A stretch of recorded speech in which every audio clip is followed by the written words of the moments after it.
Atong sayron ang dugang pang mga balita sa Mindanao. Makabanato si James Paulo Yap live sa Cagayan de Oro City. James? Salamat, Sara. Firecracker vendors sa Cagayan de Oro City nagsugod na pagbuhat sa ilang mga stalls.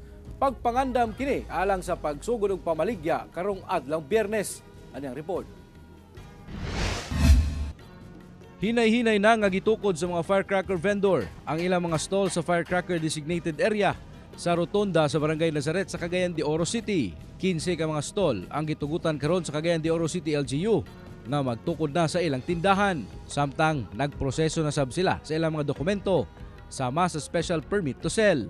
Sumala ni Regulatory and Compliance Board Co-Chair Attorney Jose Edgardo Uy nga susama lang gihapon sa milabay nga tuig ang gabayan sa pagmuntar sa ilang mga tindahan. Kinahanglan nga fireproof ang materyales nga gamiton ug adunay naka-standby nga fire extinguisher nga nakabutang sa matag stall.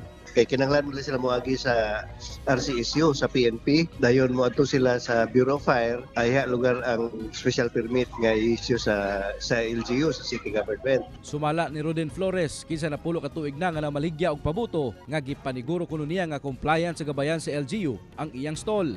Pag okay sa ubo, diretso mi sa Fire Bureau. Pag okay, diretso naman din mi sa Quad City Hall. So special permit. Wala na problema. Pag ma-release ang permit dito, pwede namin baligya sa 20. Pahimangno lang karon sa LGU nga likayan ang pagbaligya og mga dili otorisadong pabuto tungod mamahimo kining tinubdan sa pagkakansela sa ilang special permit ug pagkaban sa mga mosunod nga tuig ug dili na makabaligya pa. Kauban si Makoy Sempron, James Paulo Yap, 1 Mindanao.